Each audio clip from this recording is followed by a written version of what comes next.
Često me pitaju kako sam došla na ideju da pišem baš o Trizduji. 4 godine svakodnevne vožnje Trizdujom bilo je uistinu inspirativno. Svakoga dana, vozeći se do svojih škola iz Rijeke do Opatije i natrag, prolazili smo kojekakve anegdote što je bilo doslovce nevjerojatno. A nakon završetka srednje hoteljersko-turističke škole, kada bih srela kolege iz razreda ili škole, razgovor bi se uvijek završavao upravo na vožnji Trizdujom. Tako sam jednostavno rekla, pa to bi trebalo zapisati. I počela sam pisati opisujući sve anegdote kojih sam se mogla sjetiti. Roman je dokumentaran zapis u kojemu će se prepoznati mnogi, posebno ekipa iz razreda. U Trizduji je u konačnici vladala posebna mikrokultura određenog vremena koju je trebalo zabilježiti.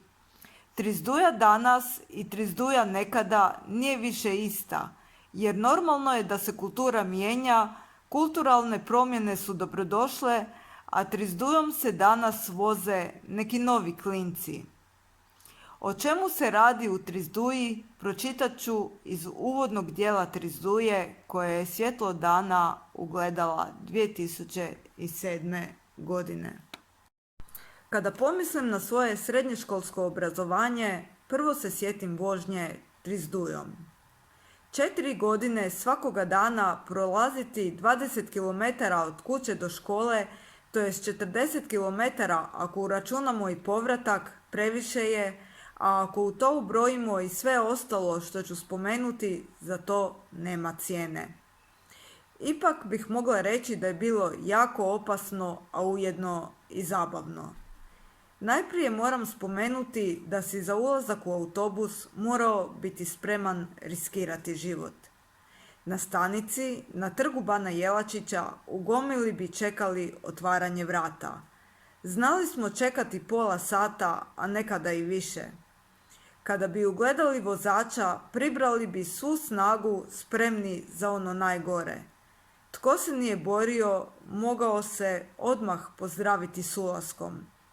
Bilo je onih vozača koje bi to zabavljalo, gledati budale koje su bile spremne sve riskirati za ulazak, te su sjedili nekoliko minuta zavaljeni u vozačevo sjedalo i blaženo se smijali. A mi vani bismo se skoro poubijali, naročito ako se našlo umišljenih silnika koji su sa udaljenosti od nekoliko metara nasrnuli na cijelu grupu ili se pak bacili na nas. Polako bi se otvarala vrata. Oni prvi koji su stajali tik uz njih, požurivali bi ih gurajući stranice svom snagom. Kada su se vrata otvorila, ni onaj prvi nije mogao odmah ući, pošto je gomila nasrnula na njega i priklještila mu noge. No u nekoliko trenutaka, kako ne bi ostao bez nogu i samoga života, snašao bi se i uletio unutra. Ugledavši prazan autobus i sva mjesta slobodna, zbunio bi se ne znajući gdje da sjedne i misleći na to koliko još sjedala može zauzeti za svoje društvo. Za njim bi odmah nahrupila rulja, požurujući ga u snalaženju. Odmah bi se zavalio preko 2 najbliža mjesta, bacio torbu na 2 iza sebe, rukama braneći 2 ispred. Kada bi dotrčali njegovi, ponudio bi im da sjednu i nastavio s čuvanjem ostala 2 mjesta. Naravno, dogodilo bi se da budu zauzeta sva mjesta u autobusu, dok ove dvojice još nema, te bi nastala svađa. Ako bi pametniji popustio, bilo bi dobro, a nekada bi se znali svađati idućih nekoliko stanica, pa bi nakon sat vremena u Opatiji još uvijek bili ljuti jedni na druge. Vratimo se unatrag u trenutak kada ova šestorica sjede na svojim mjestima, a autobus se i dalje puni. Što rade ostali? Mjesta bi se u trenutku zauzela na isti način. Udobna vožnja u Trizduji ne postoji. Sam bi možda mogao sjediti na svome mjestu samo ako sjediš do prozora. U suprotnom bi se na tebe smjestio ili smjestili neki od poznanika. Nekad nas je znalo na sjedalu za 2 osobe biti 7, 4 jedan na drugome, 2 i još jedan na takozvanoj sredini. Mnogima nezamislivo, ali to je istina. Ima još. Kada su zauzeti i svi tvoji poznanici ili ako se ne želiš gurati s njima, preostaje ti još nekoliko slobodnih mjesta. Nagib iza stolice na krugu, to jest harmonici, savršeno je mjesto. Nitko te ne dira, možeš biti sam u svojim mislima, zagledan u tuđe noge. Tad te bar neće nitko tužiti da u nj blejiš. Nekad se znalo skupiti čitavo društvo i posjedati duž kruga. Glasno bi razgovarali dijeleći autobus na 2 dijela. Uvijek je bilo i onih koji su učili prije ispita ili ispitivanja, a ni pisanje zadaće nije bilo neuobičajeno, iako mora se priznati ne baš najpraktičnije. Ukoliko bi se u autobus progurale i bakule, odnosno kontrolori karata, postalo bi vrlo zanimljivo. One dobre duše koje svakoga mjeseca redovito kupuju pokaznu prolaze bez ikakvih problema. Štoviše čak i na ljubazan način. Međutim, tu bi se našlo mnogo onih koji su odlučili novac uložiti na bolji način, ta za cijenu mjesečne karte može se kupiti čak 15 kutija cigara. Ta investicija se više isplati, mislili bi, a uostalom bolje je kasniti u školu nego ostati bez neophodnih sredstava. Opet te švercere možemo podijeliti. Oni koji su svjesni toga što čine i svjesni da posao bakule zbilja jest posao, bez pogovora će izaći iz autobusa ili čak kupiti kartu u jednom smjeru. Ali oni koji bakule smatraju zlim vješticama koje u životu jedino ljude tlače i kažnjavaju, njima ne pada na pamet kupiti kartu ili izaći iz autobusa. Probat će se najprije izvući otrcanom spikom, zaboravio sam kartu kod kuće ili mama mi je otišla kupiti kartu za sljedeći mjesec. Naravno, to više ne pali. Bakula inzistira da se kupi karta. Snalažljivac mudro tvrdi da nema novaca.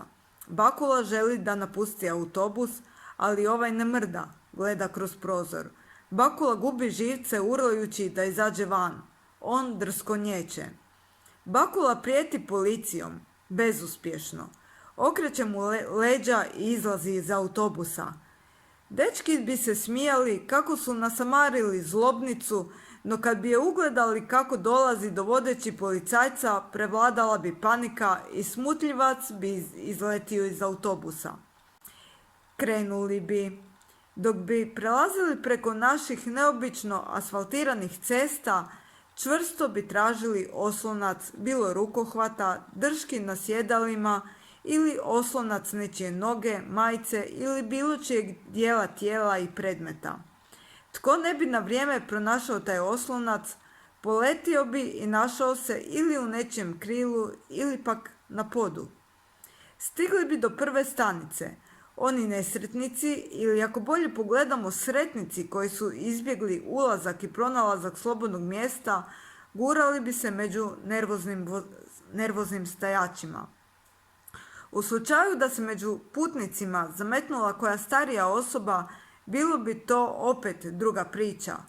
Ako bi se slučajno našla neka dobra duša i gospodinu ili najčešće gospođi dozvolila da sjedne, ne bi bilo problema. Gospođa, gospodin bi uljudno zahvalili, komentirajući kako danas nema mnogo tako suosjećajne mladeži, i oni bi sjeli. Trizduja bi krenula. Dok bi prelazili preko naših neobično asfaltiranih cesta, čvrsto bi tražili oslonac, bilo rukohvata, drški na sjedalima ili oslonac nečije noge, majice ili bilo kojeg dijela tijela i predmeta. Tko ne bi na vrijeme pronašao taj oslonac, poletio bi i našao se ili u nečijem krilu ili pak na podu. Stigli bi do prve stanice. Oni nesretnici, ili ako pogledamo sretnici koji su izbjegli ulazak i pronalazak slobodnog mjesta, Gurali bi se među nervoznim stajačima. U slučaju da se među putnicima zametnula koja starija osoba, bila bi to opet druga priča. Ako bi se slučajno našla neka dobra duša i gospodinu ili najčešće gospođi dozvolila da sjedne, ne bi bilo problema. Gospođa, to jest gospodin, bi uljudno zahvalio, komentirajući kako danas nema mnogo tako suosjećajne mladeži i osoba bi sjela. No u onom slučaju kada gospođu gospodina ne bi primijetili ili bi se bar pravili da ju ne primijete gledajući kroz prozor, osoba bi se našla komentirati kako smo nepristojni i nekulturni, kako su oni nekada uvijek dali mjesto starijim osobama i daj Bože da i mi kad budemo stariji budemo morali stajati po autobusima.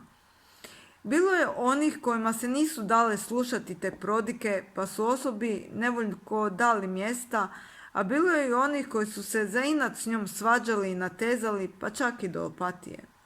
To je bila zabava za cijeli autobus. Svi su se koncentrirali na tu situaciju, komentirali, smijali se i dobacivali vlastita mišljenja.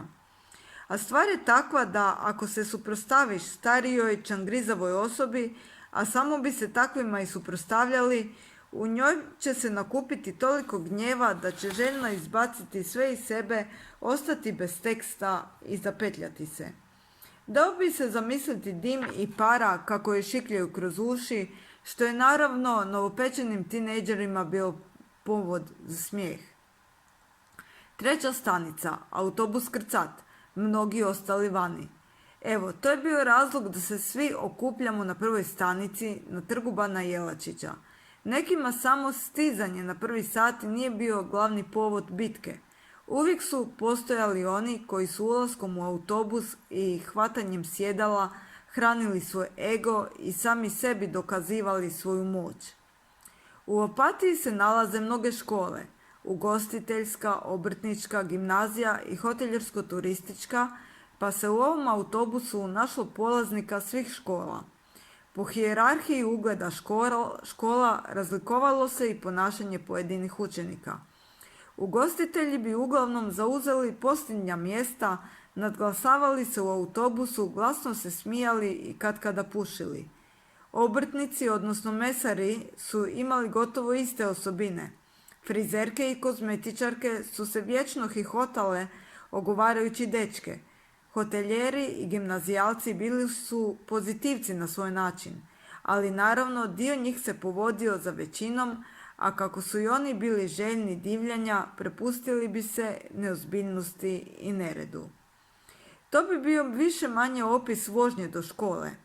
Kada bi poispadali iz autobusa, u grupama bi se kretali prema školama.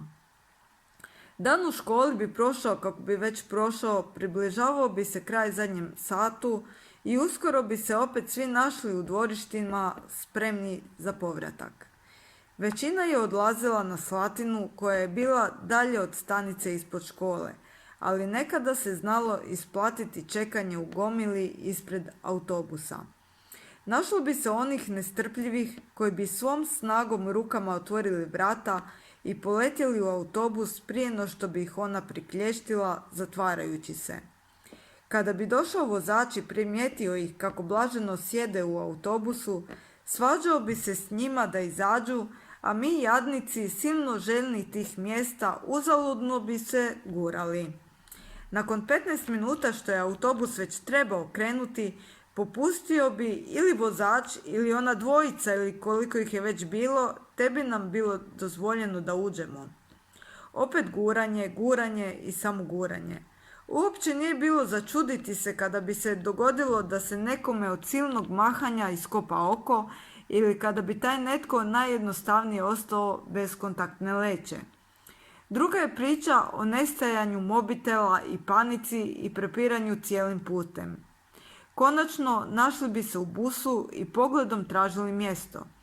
Među mnoštvom zauzetih mjesta ugledao bi dva slobodna i poletio prema njima.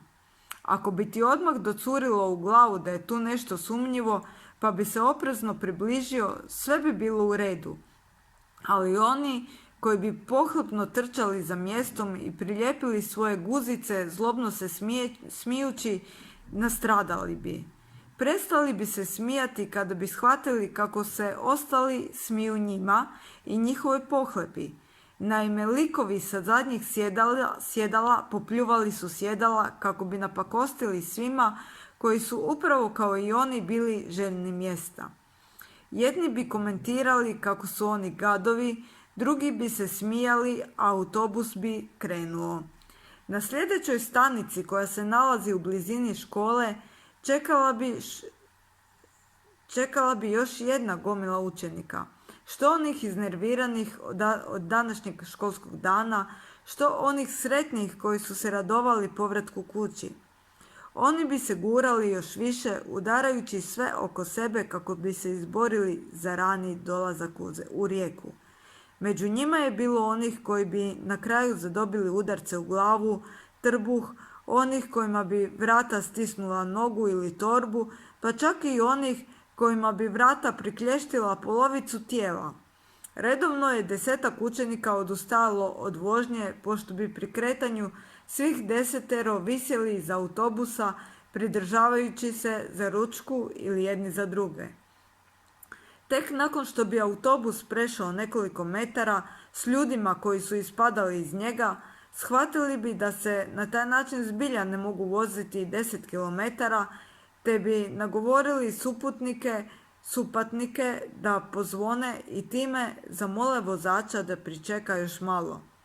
Njemu je naravno odmah bilo jasno da neće moći prevesti toliku raju, ali ne može to dokazati ovakvim samouvjerenim divljacima. Konačno, odlučilo bi se tko će se voziti, a tko ne. Ekipa o kojoj sada pričamo, to jest ona koja se vozi, dobila bi želju zabaviti se. Bilo je dvojbeno pitanje na koji će se način to izvesti.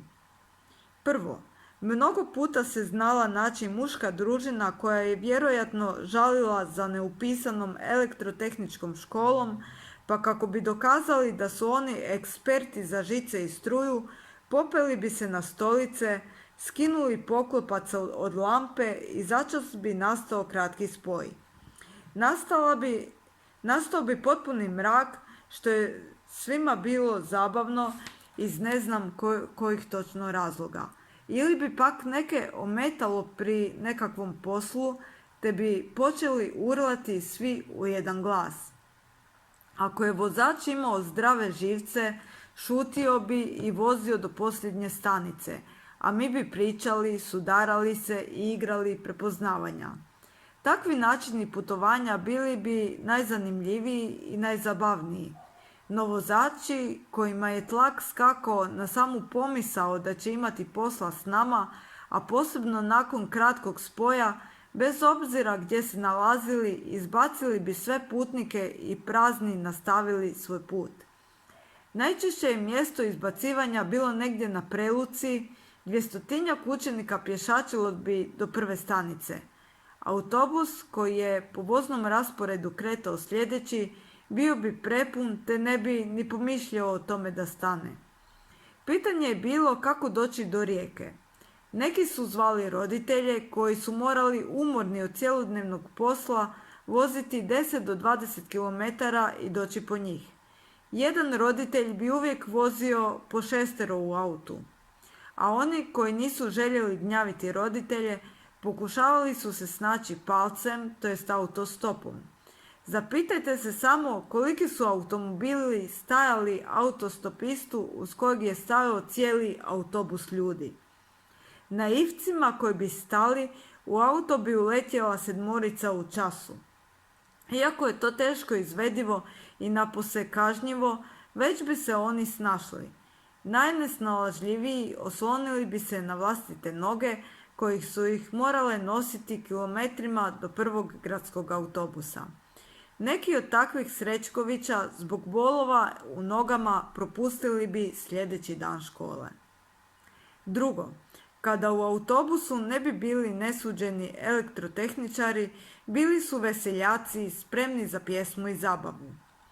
Često je ta pjesma bila praćena plesom što je vodilo razbijenim staklima, Kada bi se vozač raspalio i pozvao policiju, zločinci su skakali kroz razbijen prozor i bježali. Ukoliko je policija pozvana tek u Rijeci, hvatali bi sve po redu koji su došli iz Opatije, pa čak nebitno jesu li došli tim ili ranijim autobusom, i postavljali bi im jedno te isto pitanje: tko je razbio staklo, što se kasnije pretvaralo u forsiranje i optuživanje. Moglo je proći bez takvih incidenata, što bi značilo da je situacija bila takva da nitko nije mogao ni mrdnuti. Gužva koja je u Trizduji bila neizbježna znala je biti prava gužva koja je mnogima nezamisliva. Ljudi tvrde da je gužva onda kada je autobus pun, ali se čovjek ipak može držati za rukohvate, pričati sa susjedom, vrtiti se oko sebe. Ne, to nije gužva. Gužva je pretrpan autobus toliko da ne možeš pomaknuti niti jedan dio tijela, pa nekada ne bi bilo toliko prostora da pri udisaju pomakneš trbušne mišiće. Prignječen si sa sve 4 strane. Jedino što vidiš jesu tuđa ramena. O rukohvatu i pridržavanju ni ne razmišljaš, zato što rukohvat ne vidiš, ali nije ni neophodno. Nemaš kamo pasti. U slučaju poskakivanja autobusa ti bi se samo oslanjao od druge. Jednostavno kao da si u sendviču. Ali ne toliko jednostavno da se ti oslanjaš na druge i super ti je lijepo mekano.